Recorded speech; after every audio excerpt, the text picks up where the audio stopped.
I will sing to Adonai, for he is highly exalted. The horse and its rider he threw into the sea. Sing to Adonai, for he is highly exalted. The horse and its rider he threw into the sea. These are the jubilant words of Moshe and his sister Miriam, the prophet, as they express their praise at the miraculous rescue of Am Yisrael, the people of Israel, by Hashem. That's in chapter 15, verses 1, as well as verse 21. Now, for those of you who are just catching up with us, the story goes like this. The children of Israel were enslaved in Egypt, and the Pharaoh refused to let them go. God told Pharaoh, "Let my people go so that they may worship me." Pharaoh refused, and therefore God sent Moshe to enact the 10 plagues. And in the 10 plagues, God rescued God rescued Israel from the Egyptians, and out from Egypt they went. And of course they crossed through the Red Sea. They were baptized into Moses, as the writer of the Apostolic Scriptures tells us, and thus now they stand on the shore free from the king of Egypt. The legal bondage to Egypt has been broken, and the legal relationship between the Pharaoh and the people of Israel had been severed by the death of the Pharaoh himself. So, we all know the story. Pharaoh had finally released them, allowing them to travel into the desert to worship their God. But as soon as he and his fellow Egyptians came to their senses, they took up after them in hot pursuit, intending to reverse the situation. Isn't that just like sin? You get set free from sin, whether it's personal sin, getting set free in Messiah Yeshua, or in the case of Israel, corporate sin or corporate bondage, getting set free from Egypt. And what does sin do? Sin pursues after you, because sin knows you. Sin was familiar with you. And you know what? We're familiar with sin.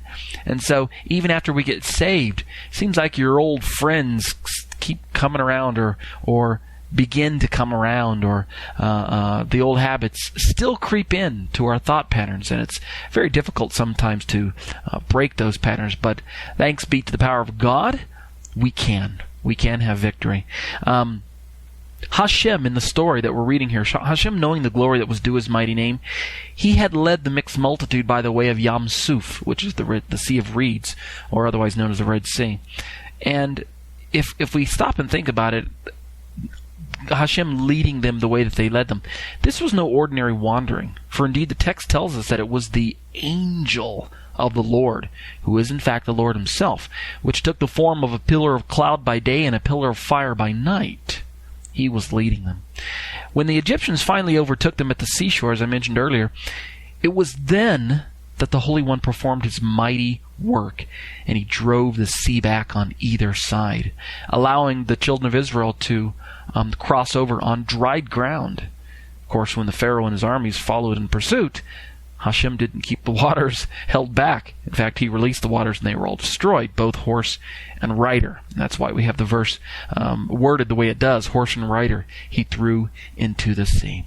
Thanks be unto God again that in salvation, in coming to know the Lord personally, as you've accepted Yeshua, or corporately in the case of Am Yisrael here, our salvation is complete and secure in the Messiah, or complete and secure in God himself.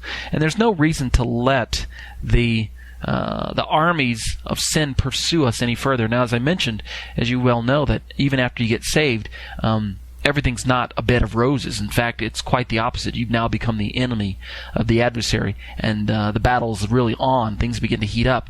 It's then that the temptations seem to increase. It's then that sin seems to rear its ugly face even stronger than before, because the adversary is trying to take back that which he had before you surrendered your heart to Yeshua. So, as we read through the pages of our Torah, let's not forget the timeless lesson that is being demonstrated for us, and that's that God sets us free, and after setting us free, he does not leave us on our own to fend for ourselves, to chart our own course.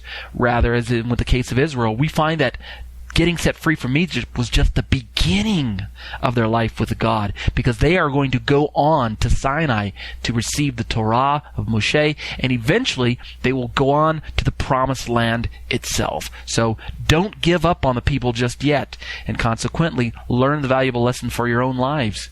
God set you free. He brought you out to bring you in. Okay? Don't forget that lesson.